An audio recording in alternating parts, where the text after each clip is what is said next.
Hi, ഇന്ന് നമ്മൾ discuss ചെയ്യാൻ പോകുന്നത് എമിലി ഡർക്കിമിൻ്റെ സോഷ്യൽ ഫാക്ട്സ് എന്ന കോൺസെപ്റ്റിനെ കുറിച്ചാണ്. നമ്മളെല്ലാവരും സാമൂഹിക ജീവികളാണ്. അതായത് വിവിധ ഗ്രൂപ്പുകളുടെ ഭാഗമായിട്ടാണ് ഓരോ മനുഷ്യനും ജീവിക്കുന്നത്. ഇങ്ങനെ സമൂഹത്തിൽ ജീവിക്കുന്ന സമയത്ത് സൊസൈറ്റി എങ്ങനെയാണ് നമ്മുടെ ആക്ഷൻസിനെ സ്വാധീനിക്കുന്നത് എന്നതിനെക്കുറിച്ചാണ് സോഷ്യൽ ഫാക്ട് എന്നതുകൊണ്ട് സൂചിപ്പിക്കുന്നത്.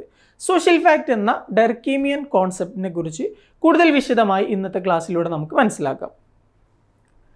സോഷ്യൽ ഫാക്ട് എന്നതുകൊണ്ട് ഉദ്ദേശിക്കുന്നത് നമ്മളൊരു ഗ്രൂപ്പിൻ്റെ ഭാഗമായി ജീവിക്കുമ്പോൾ നമ്മൾ എങ്ങനെയാണ് തിങ്ക് ചെയ്യുന്നത്, നമുക്ക് ഓരോ സാഹചര്യങ്ങളിലും എങ്ങനെയാണ് ഫീൽ ചെയ്യുന്നത്, അതുപോലെ നമ്മുടെ ആക്ഷൻസ് എങ്ങനെയായിരിക്കും, അതിലെല്ലാം സൊസൈറ്റി എങ്ങനെയാണ് ഇൻഫ്ലുവൻസ് ചെയ്യുന്നത് എന്നുള്ളതാണ്. അതായത് social facts are ways of thinking, acting and feeling which are external to the individual and are endowed with a power of coercion over him.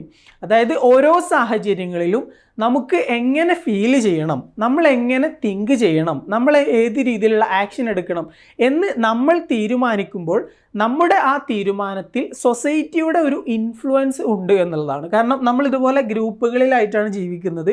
ഗ്രൂപ്പുകളിലായിട്ട് ജീവിക്കുന്നത് കൊണ്ട് തന്നെ ഓരോ സാഹചര്യങ്ങളിലും നമ്മൾ എങ്ങനെ റിയാക്ട് ചെയ്യണം എന്നുള്ളത് നമ്മൾ ഏത് ഗ്രൂപ്പിലാണോ ജീവിക്കുന്നത് ആ ഗ്രൂപ്പിൻ്റെ ഒരു ഇൻഫ്ലുവൻസ് നമ്മളിൽ ഉണ്ടാകുമെന്നുള്ളതാണ്. ഇത്തരത്തിൽ ഓരോ വ്യക്തിയെയും ആ വ്യക്തി ഏത് സമൂഹത്തിലാണോ ജീവിക്കുന്നത് ആ സമൂഹം എങ്ങനെയാണ് ഇൻഫ്ലുവൻസ് ചെയ്യുന്നത് എന്നുള്ളതാണ് സോഷ്യൽ ഫാക്ട് എന്നുള്ളത് കൊണ്ട് ഉദ്ദേശിക്കുന്നത്. ഓരോ സമൂഹത്തിലും ഓരോ സാഹചര്യങ്ങളിലും ആളുകൾ എങ്ങനെയാണ് ബിഹേവ് ചെയ്യേണ്ടത്, ആളുകൾക്ക് എങ്ങനെയാണ് ഫീൽ ചെയ്യേണ്ടത്, ഏതെല്ലാം രീതിയിലുള്ള ആക്ഷൻസ് ആണ് ആളുകൾ എടുക്കേണ്ടത് എന്നതിനെ കുറിച്ചിട്ടൊക്കെയുള്ള ഒരുപാട് എക്സ്പെക്റ്റഡ് ആയിട്ടുള്ള ബിഹേവിയേഴ്സ് ഉണ്ടാവും. അതുപോലെയുള്ള vase of thinking, ways of acting, ways of feeling ഉണ്ടാകും. അതിനെയാണ് സോഷ്യൽ ഫാക്ട് എന്ന് പറയുന്നത്. അതായത് നമ്മളൊരു ഗ്രൂപ്പിൻ്റെ ഭാഗമായി ജീവിക്കുമ്പോൾ ഓരോ സാഹചര്യങ്ങളിലും നമ്മൾ എങ്ങനെ റിയാക്ട് ചെയ്യണം, നമ്മളെങ്ങനെ തിങ്ക് ചെയ്യണം എന്നതിനെക്കുറിച്ച് ആ ഗ്രൂപ്പ് എന്താണോ എക്സ്പെക്റ്റ് ചെയ്യുന്നത് അതാണ് ആ ഗ്രൂപ്പിലെ സോഷ്യൽ ഫാക്ട് എന്ന് പറയുന്നത്. സോഷ്യൽ ഫാക്ടിൻ്റെ ഏറ്റവും പ്രധാനപ്പെട്ട കുറച്ച് സവിശേഷതകൾ നമുക്ക് നോക്കാം. ഒന്നാമതായിട്ട് നമ്മൾ മനസ്സിലാക്കേണ്ടത് it is external to the individual എന്നുള്ളതാണ്. അതായത് നമ്മൾ ഒരു ആക്ഷൻ എടുക്കുന്നു, പക്ഷെ നമ്മൾ ആ സൊസൈറ്റിയിൽ എങ്ങനെയാണോ ബിഹേവ് ചെയ്യുന്നത് അതിനനുസരിച്ചിട്ടാണ് നമുക്ക് ആ ഒരു ആക്ഷൻ കിട്ടുന്നത്. നമ്മൾ മറ്റൊരു സൊസൈറ്റിയിലാണ് പോകുന്നതെങ്കിൽ ആ സൊസൈറ്റിയുടെ ഒരു ഇൻഫ്ലുവൻസ് ആയിരിക്കും നമുക്ക് ഉണ്ടാവുക. അതായത് ഏത് സൊസൈറ്റിയിലാണോ നമ്മൾ ജീവിക്കുന്നത് ആ സൊസൈറ്റി നമ്മുടെ ആക്ഷൻസിനെ ഇൻഫ്ലുവൻസ് ചെയ്യുന്നു. It is external to the individual. നമ്മളല്ല തീരുമാനിക്കുന്നത്, സൊസൈറ്റിയാണ് തീരുമാനിക്കുന്നത്. നമ്മൾ ഏത് സൊസൈറ്റിയിലാണോ ആ സൊസൈറ്റിക്ക് അനുസരിച്ച് കൊണ്ട് നമ്മുടെ ആക്ഷൻസ് മാറുന്നു എന്നുള്ളതാണ് ഇവിടെ ഉദ്ദേശിക്കുന്നത്. ഇത്തരത്തിൽ ഓരോ ആളുകളെയും സ്വാധീനിക്കാൻ പറ്റുന്ന രീതിയിലുള്ള ഒരു പവർ സൊസൈറ്റിക്ക് ഉണ്ട് എന്നുള്ളതാണ് സോഷ്യൽ ഫാക്ട് എന്നുള്ള കോൺസെപ്റ്റ് കൊണ്ട് ഉദ്ദേശിക്കുന്നത്. അതുപോലെ it has a cohesive power. Cohesive power എന്ന് വെച്ചാൽ നമ്മുടെ മുകളിൽ നമ്മളിങ്ങനെ ചെയ്യണമെന്ന് നിർബന്ധിക്കുന്ന രീതിയിലുള്ള ഒരു പവർ സൊസൈറ്റിക്ക് ഉണ്ട് എന്നുള്ളതാണ് ഇതുകൊണ്ട് ഉദ്ദേശിക്കുന്നത്. അത്തരത്തിൽ കൊയേസീവായിട്ടുള്ള എക്സ്പെക്റ്റഡ് ബിഹേവിയേഴ്സിനെയാണ് സോഷ്യൽ ഫാക്ട്സ് എന്നതുകൊണ്ട് സൂചിപ്പിക്കുന്നത്. It has significant influence over individual actions. ഒരു കൂട്ടത്തിൽ ആളുകൾ എങ്ങനെയാണ് പെരുമാറുന്നത് എന്ന് തീരുമാനിക്കുന്നതിൽ ഇത്തരത്തിലുള്ള സോഷ്യൽ ഫാക്റ്റിന് വലിയ രീതിയിലുള്ള ഇൻഫ്ലുവൻസ് ഉണ്ട്. അപ്പോൾ നിങ്ങൾ ഓർക്കുക, ഇത് നമുക്ക് ഒരു ഇൻഡിവിജ്വലിൻ്റെ എക്സ്റ്റേണൽ ആണ്, സൊസൈറ്റിയിലാണ് എക്സിസ്റ്റ് ചെയ്യുന്നത്. സൊസൈറ്റി ഇൻഡിവിജ്വലിൻ്റെ മുകളിൽ എക്സേർട്ട് ചെയ്യുന്ന ഒരു കൊയേസീവ് ആയിട്ടുള്ള പവറാണ്. ഇൻഡിവിജ്വൽസ് എങ്ങനെയാണ് ആക്ട് ചെയ്യുന്നത് എന്ന് തീരുമാനിക്കുന്നതിൽ സോഷ്യൽ ഫാക്ട്സിന് സിഗ്നിഫിക്കൻ്റ് ആയിട്ടുള്ള രീതിയിലുള്ള ഇൻഫ്ലുവൻസ് ഉണ്ട് എന്നുള്ളതാണ്. വിവിധ രീതിയിലുള്ള നോംസിൻ്റെയും വാല്യൂസിൻ്റെയും അതുപോലെ കസ്റ്റംസിൻ്റെയും ലോസിൻ്റെയൊക്കെ രൂപത്തിലായിരിക്കും സോഷ്യൽ ഫാക്ട് ഓരോ സമൂഹത്തിലും നിലനിൽക്കുന്നത്. ഈ സോഷ്യൽ ഫാക്ട് അനുസരിച്ച് കൊണ്ട് സമൂഹത്തിൽ ആളുകൾ ബിഹേവ് ചെയ്യുമ്പോൾ അതിനെ ആളുകൾ അംഗീകരിക്കുകയും വാലിഡേറ്റ് ചെയ്യുകയും ചെയ്യും. എന്നാൽ സോഷ്യൽ ഫാക്റ്റിന് വിരുദ്ധമായിക്കൊണ്ട് നെഗറ്റീവ് ആയിക്കൊണ്ടുള്ള രീതിയിലാണ് ആളുകൾ റിയാക്ട് ചെയ്യുന്നതെങ്കിൽ അവിടെ ആളുകൾക്ക് സാങ്ഷൻസ് നേരിടേണ്ടി വരും. കാരണം സൊസൈറ്റി എന്താണോ എക്സ്പെക്റ്റ് ചെയ്യുന്നത് അതാണ് സോഷ്യൽ ഫാക്ട്. അതിൽ നിന്ന് വിരുദ്ധമായിട്ട് ബിഹേവ് ചെയ്യുമ്പോൾ സാങ്ഷൻസ് ഫേസ് ചെയ്യേണ്ടി വരും എന്നുള്ളതാണ്. ഡർക്കിം സോഷ്യൽ ഫാക്റ്റിനെ കാണുന്നത് സോഷ്യോളജിയുടെ സബ്ജക്റ്റ് മാറ്റർ ആയിട്ടാണ്. അതായത് ഓരോ സബ്ജക്റ്റിനും ആ സബ്ജക്റ്റിൻ്റെ ബേസിക് ആയിട്ടുള്ള സബ്ജക്റ്റ് മാറ്റർ ഉണ്ടാകും. സോഷ്യോളജി എന്ന വിഷയത്തിൻ്റെ സബ്ജക്റ്റ് മാറ്ററാണ് സോഷ്യൽ ഫാക്റ്റ് എന്നാണ് ഡർക്കിം പറയുന്നത്. അതുകൊണ്ട് തന്നെ സോഷ്യൽ ഫാക്റ്റിനെ തിങ്സ് ആയിട്ട് കൺസിഡർ ചെയ്യണമെന്നാണ് അദ്ദേഹം പറയുന്നത്. തിങ്സ് എന്നതുകൊണ്ട് ഉദ്ദേശിക്കുന്നത് നമുക്ക് എംപിരിക്കലി ഒബ്സർവ് ചെയ്യാനും അണ്ടർസ്റ്റാൻഡ് ചെയ്യാനും അനലൈസ് ചെയ്യാനും പറ്റുന്ന കാര്യങ്ങൾ എന്നുള്ളതാണ്. അതായത് നമ്മൾ സോഷ്യോളജിക്കലായിട്ട് പഠിക്കുകയാണെങ്കിൽ സോഷ്യൽ ഫാക്റ്റുകളെ ഒബ്സർവ് ചെയ്യാൻ സാധിക്കും, എംപിരിക്കലി അനലൈസ് ചെയ്യാൻ സാധിക്കും. ഇങ്ങനെ ഒബ്സർവ് ചെയ്യുന്നതിലൂടെ, അനലൈസ് ചെയ്യുന്നതിലൂടെ നമുക്ക് സോഷ്യൽ ഫാക്റ്റിനെ അണ്ടർസ്റ്റാൻഡ് ചെയ്യാനും അതുമായി ബന്ധപ്പെട്ട തിയറികൾ രൂപപ്പെടുത്താനും സാധിക്കും. ഇത്തരത്തിൽ സോഷ്യൽ ഫാക്റ്റുകളെ തിങ്സ് ആയിട്ട് കൺസിഡർ ചെയ്യണമെന്നുള്ളതാണ് ഡർക്കീം ആർഗ്യൂ ചെയ്യുന്നത്. ഇങ്ങനെ സോഷ്യൽ ഫാക്റ്റുകളെ തിങ്സ് ആയിട്ട് കൺസിഡർ ചെയ്തുകൊണ്ട് അവയെ എംപിരിക്കലി ഒബ്സർവ് ചെയ്ത് അതിലൂടെ സൊസൈറ്റിയെ കുറിച്ചിട്ടുള്ള തിയറികൾ രൂപപ്പെടുത്തുക എന്നുള്ളതാണ് സോഷ്യോളജിയുടെ ഡ്യൂട്ടി എന്ന് അദ്ദേഹം കരുതുന്നു. അപ്പോൾ നിങ്ങൾ ഓർക്കുക, സോഷ്യൽ ഫാക്റ്റിനെ സോഷ്യോളജിയുടെ സബ്ജക്റ്റ് മാറ്റർ ആയിട്ടാണ് ഡർക്കീം മനസ്സിലാക്കുന്നത്. അതുകൊണ്ട് തന്നെ സോഷ്യൽ ഫാക്റ്റിനെ തിങ്സ് ആയിട്ട് കൺസിഡർ ചെയ്യണമെന്ന് അദ്ദേഹം ആർഗ്യൂ ചെയ്യുന്നു.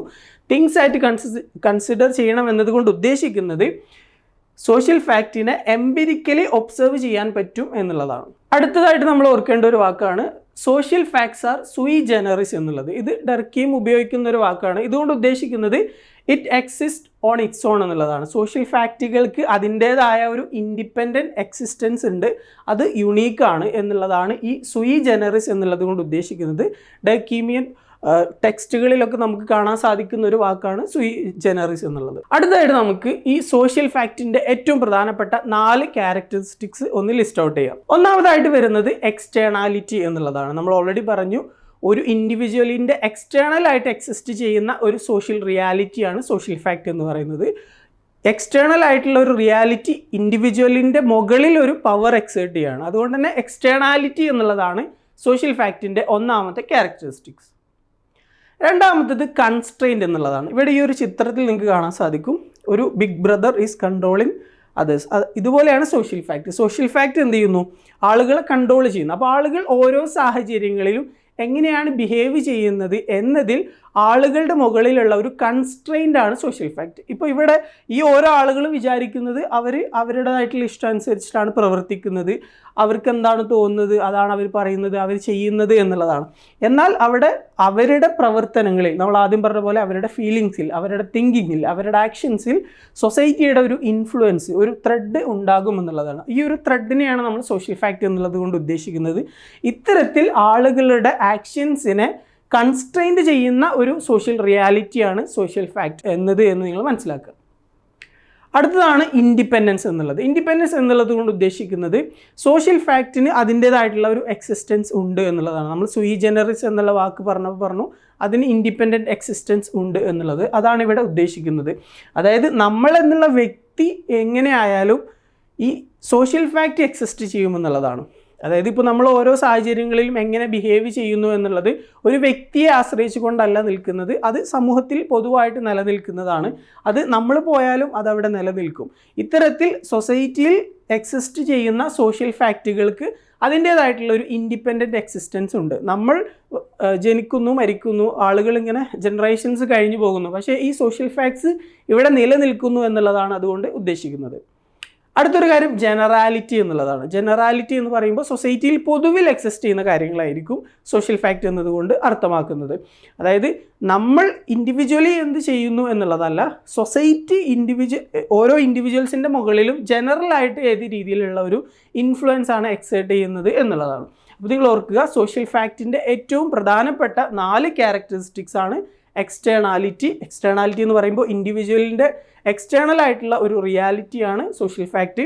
പിന്നെ കൺസ്ട്രെയിൻറ്റ്, ഇൻഡിവിജ്വലിൻ്റെ ഓരോ ആക്ഷൻസിനെയും ഒരു കൺസ്ട്രെയിൻ ചെയ്യുന്ന രീതിയിലാണ് സോഷ്യൽ ഫാക്റ്റ് എക്സിസ്റ്റ് ചെയ്യുന്നത്. ഇൻഡിപെൻഡൻസ് എന്ന് പറയുമ്പോൾ സോഷ്യൽ ഫാക്ട്സിന് അതിൻ്റേതായിട്ടുള്ള ഒരു ഇൻഡിപെൻഡൻറ്റ് എക്സിസ്റ്റൻസ് ഉണ്ടായിരിക്കും. നമ്മൾ ജനിക്കുന്നു, മരിക്കുന്നു, തലമുറകൾ കഴിഞ്ഞു പോകുന്നു, പക്ഷേ ഈ സോഷ്യൽ ഫാക്റ്റ് ഇവിടെ നിലനിൽക്കുന്നു. ഓരോ സമൂഹങ്ങളിലും അതിൻ്റേതായ രീതിയിലുള്ള സോഷ്യൽ ഫാക്റ്റുകൾ നിലനിൽക്കുന്നു. അടുത്തത് ജനറാലിറ്റി എന്നുള്ളതാണ്. ജനറാലിറ്റി എന്ന് പറയുമ്പോൾ ഓരോ സൊസൈറ്റിയിലും ജനറലായിട്ട് പൊതുവായിട്ട് കാണപ്പെടുന്നതിനെയാണ് സോഷ്യൽ ഫാക്റ്റുകളായിട്ട് കണക്കാക്കപ്പെടുന്നത്. ഈ 4 കാര്യങ്ങളാണ് സോഷ്യൽ ഫാക്റ്റുകളുടെ പ്രധാനപ്പെട്ട ക്യാരക്ടറിസ്റ്റിക്സ്. സോഷ്യൽ ഫാക്റ്റുകളെ മെറ്റീരിയൽ സോഷ്യൽ ഫാക്റ്റുകളെന്നും അതുപോലെ നോൺ മെറ്റീരിയൽ സോഷ്യൽ ഫാക്റ്റുകളെന്നും രണ്ടായിട്ട് തിരിക്കാവുന്നതാണ്. മെറ്റീരിയൽ സോഷ്യൽ ഫാക്റ്റുകൾ എന്നതുകൊണ്ട് ഉദ്ദേശിക്കുന്നത് നമുക്ക് ഡയറക്റ്റ്ലി ഒബ്സർവ് ചെയ്യാനും എംപിരിക്കലി വെരിഫൈ ചെയ്യാനും പറ്റുന്ന കാര്യങ്ങൾ എന്നുള്ളതാണ്. ഇപ്പോൾ for example styles of architecture. ഓരോ നാടുകളിലും ആ നാടുകളുടേതായ രീതിയിലുള്ള ഡിഫറെൻറ്റ് സ്റ്റൈൽസ് ഓഫ് ആർക്കിടെക്ചറുകൾ ഉണ്ടാവും. അതുപോലെ ഓരോ നാട്ടിലും വ്യത്യസ്ത രീതിയിലുള്ള ടെക്നോളജികളും അതുപോലെ വ്യത്യസ്ത രീതിയിലുള്ള കമ്മ്യൂണിക്കേഷൻ ചാനലുകളൊക്കെ ഉണ്ടായിരിക്കും. അതിനെയൊക്കെ മെറ്റീരിയൽ സോഷ്യൽ ഫാക്റ്റുകളായിട്ട് കാണണമെന്നാണ് ഡർക്കീം പറയുന്നത്. അപ്പോൾ നിങ്ങൾ ഓർക്കുക, മെറ്റീരിയൽ സോഷ്യൽ ഫാക്റ്റ് എന്നതുകൊണ്ട് ഉദ്ദേശിക്കുന്നത് നമുക്ക് ഡയറക്റ്റ്ലി ഒബ്സർവ് ചെയ്യാനും എംപിരിക്കലി വെരിഫൈ ചെയ്യാനും പറ്റുന്ന കാര്യങ്ങളാണ്. അതിൽ വരുന്നത് styles of architecture, forms of technology, legal codes, അതുപോലെ ചാനൽസ് ഓഫ് കമ്മ്യൂണിക്കേഷൻ, ഇങ്ങനെയുള്ള കാര്യങ്ങളാണ്. പിന്നെ വരുന്നത് നോൺ മെറ്റീരിയൽ സോഷ്യൽ ഫാക്റ്റ് എന്നുള്ളതാണ്. നോൺ മെറ്റീരിയൽ സോഷ്യൽ ഫാക്റ്റ് എന്ന് പറയുന്നത് ഓരോ വ്യക്തികളുടെയും മനസ്സിലുള്ള അബ്സ്ട്രാക്റ്റ് ആയിട്ടുള്ള ഐഡിയാസാണ്. അതായത് ഓരോ സാഹചര്യങ്ങളിലും നമ്മളെങ്ങനെ ബിഹേവ് ചെയ്യണം എന്നതിനെ കുറിച്ചിട്ടുള്ള ഒരുപാട് നോംസ്, വാല്യൂസ്, എക്സ്പെക്റ്റേഷൻസ് ഒക്കെ നമുക്ക് ഓരോ സമൂഹത്തിലും കാണാൻ സാധിക്കും. ഇതൊക്കെ അബ്സ്ട്രാക്റ്റ് ആയിട്ടുള്ള ഐഡിയാസാണ്. നമ്മുടെ മൈൻഡിലാണ് ഇത് എക്സിസ്റ്റ് ചെയ്യുന്നത്. ഇങ്ങനെ നമ്മുടെ മൈൻഡിൽ എക്സിസ്റ്റ് ചെയ്യുന്ന ഈ ബിഹേവിയറൽ പാറ്റേൺസിനെ കുറിച്ചിട്ടുള്ള എക്സ്പെക്റ്റേഷൻസ്, നമ്മുടെ കൾച്ചർ, നമ്മുടെ വാല്യൂസ്, മൊറാലിറ്റി, അതുപോലെ സമൂഹത്തിൽ നിലനിൽക്കുന്ന പൊതുവായിട്ടുള്ള വിശ്വാസങ്ങൾ, അതൊക്കെയാണ് നോൺ മെറ്റീരിയൽ സോഷ്യൽ ഫാക്റ്റ് എന്ന് പറയുന്നത്. ഇത് നമുക്ക് ഒബ്സർവ് ചെയ്യാൻ പറ്റില്ല, എംപിരിക്കലി വെരിഫൈ ചെയ്യാൻ പറ്റില്ല. ആളുകളുടെ മൈൻഡിലാണ് ഇത് എക്സിസ്റ്റ് ചെയ്യുന്നത്. പക്ഷേ നമുക്ക് ആളുകളുടെ ആക്ഷൻസിൽ ഇത് കാണാൻ സാധിക്കുമെന്നുള്ളതാണ്. അടുത്തതായിട്ട് നമുക്ക് മനസ്സിലാക്കാനുള്ള ഒരു കോൺസെപ്റ്റാണ് normal social fact, pathological social fact എന്നുള്ളത്. ഇതും ഡർക്കീമിൻ്റെ സോഷ്യൽ ഫാക്റ്റുമായി ബന്ധപ്പെട്ടുകൊണ്ട് വരുന്ന ഒരു കോൺസെപ്റ്റാണ്. നോർമൽ സോഷ്യൽ ഫാക്റ്റ് എന്നതുകൊണ്ട് ഉദ്ദേശിക്കുന്നത് സമൂഹത്തിൽ ജനറലി കാണപ്പെടുന്നത് എന്നുള്ളതാണ്. അതായത് ഒരു സൊസൈറ്റി നമ്മൾ എടുത്താൽ ആ സൊസൈറ്റിയിൽ ജനറലി കാണപ്പെടുന്നത് എന്താണോ അതാണ് ആ ഒരു സൊസൈറ്റിയുടെ social fact, normal social fact.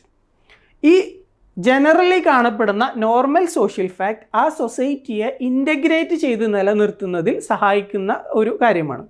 എന്നാൽ പാത്തോളജിക്കൽ സോഷ്യൽ ഫാക്റ്റ് എന്നതുകൊണ്ട് ഉദ്ദേശിക്കുന്നത് നോർമലി കാണപ്പെടുന്നതിൽ നിന്നുള്ള ഡീവിയേഷൻ എന്നതാണ്. അതായത് ഒരു സൊസൈറ്റിയിൽ നോർമലി കാണപ്പെടുന്ന സോഷ്യൽ ഫാക്റ്റുകൾ എന്താണോ അതിൽ നിന്നുള്ള ഡീവിയേഷനെയാണ് പാത്തോളജിക്കൽ സോഷ്യൽ ഫാക്റ്റ് എന്ന് പറയുന്നത്.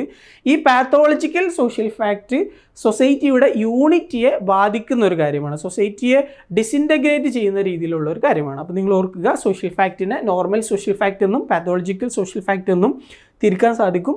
അതിൽ നോർമൽ സോഷ്യൽ ഫാക്റ്റ് എന്നതുകൊണ്ട് ഉദ്ദേശിക്കുന്നത് സൊസൈറ്റിയിൽ ജനറലി കാണപ്പെടുന്നത്, what is generally found in a society is called normal social fact. It helps the society to remain integrated, to remain unified. അതേസമയം പാത്തോളജിക്കൽ സോഷ്യൽ ഫാക്റ്റ് എന്ന് പറയുന്നത് it is a deviation from what is considered as normal. Normal എന്ന് consider ചെയ്യപ്പെടുന്ന എന്താണോ അതിൽ നിന്നുള്ള ഡീവിയേഷനെയാണ് pathological social fact എന്ന് പറയുന്നത്. പാത്തോളജിക്കൽ സോഷ്യൽ ഫാക്റ്റ് എപ്പോഴും സൊസൈറ്റിയുടെ യൂണിറ്റിയെ നെഗറ്റീവായിട്ടുള്ള രീതിയിലായിരിക്കും ഇൻഫ്ലുവൻസ് ചെയ്യുന്നത്. അതൊരു ഡിസിൻറ്റഗ്രേറ്റിംഗ് ഫോഴ്സ് ആയിട്ടായിരിക്കും ആക്ട് ചെയ്യുന്നത്. അപ്പോൾ ഇവിടെ നമുക്ക് ഒരു ക്വസ്റ്റ്യൻ ചോദിക്കാവുന്നതാണ്, ക്രൈം എന്നുള്ളത് ഒരു നോർമൽ സോഷ്യൽ ഫാക്റ്റ് ആണോ അതോ പാത്തോളജിക്കൽ സോഷ്യൽ ഫാക്റ്റ് ആണോ? ഇത് ഒരു കോമൺ സെൻസിക്കലി നമ്മൾ ചിന്തിച്ചാൽ നമ്മുടെ മൈൻഡിലേക്ക് വരുന്നത് ക്രൈം എന്നുള്ളത് ഒരു പാത്തോളജിക്കൽ സോഷ്യൽ ഫാക്റ്റ് ആണ് എന്നതായിരിക്കും. പക്ഷേ ഡർക്കീം പറയുന്നത് ക്രൈം എന്നുള്ളത് ഒരു നോർമൽ സോഷ്യൽ ഫാക്റ്റ് ആണ് എന്നുള്ളതാണ്. അതായത് ഏതൊരു സൊസൈറ്റിയുടെയും ഇൻ്റഗ്രേഷനും യൂണിറ്റിക്കും certain degree of crime help ചെയ്യുന്നുണ്ട് എന്നുള്ളതാണ്. ക്രൈം അതിൻ്റെ ഒരു ഡിഗ്രി കടന്ന് ഡിസ്പ്രപ്പോർഷനേറ്റായ രീതിയിൽ ഒരുപാട് ക്രൈം ആവുന്ന സാഹചര്യത്തിൽ മാത്രമാണ് സമൂഹത്തിന് ഡിസിൻറ്റഗ്രേറ്റിംഗ് ആയിട്ടുള്ള ഒരു രീതിയിലേക്ക് വരുന്നത്. അതർവൈസ് ഒരു സെർട്ടൈൻ ഡിഗ്രി ഓഫ് ക്രൈം എല്ലാ സൊസൈറ്റിക്കും അതിൻ്റെ ഫങ്ഷനിങ്ങിനും അതിൻ്റെ യൂണിറ്റിക്കും സഹായകരമാണ്. അതുകൊണ്ട് തന്നെ ക്രൈമിനെ ഒരു നോർമൽ സോഷ്യൽ ഫാക്റ്റ് ആയിട്ട് കണക്കാക്കണമെന്നാണ് ഡർക്കീം പറയുന്നത് എന്നതുകൂടി ഇതിൻ്റെ കൂട്ടത്തിൽ നിങ്ങൾ മനസ്സിലാക്കുക. ഇത്രയുമാണ് സോഷ്യൽ ഫാക്റ്റ് എന്നുള്ള ഒരു കോൺസെപ്റ്റുമായി ബന്ധപ്പെട്ടുകൊണ്ട് നമ്മൾ മനസ്സിലാക്കേണ്ടത്.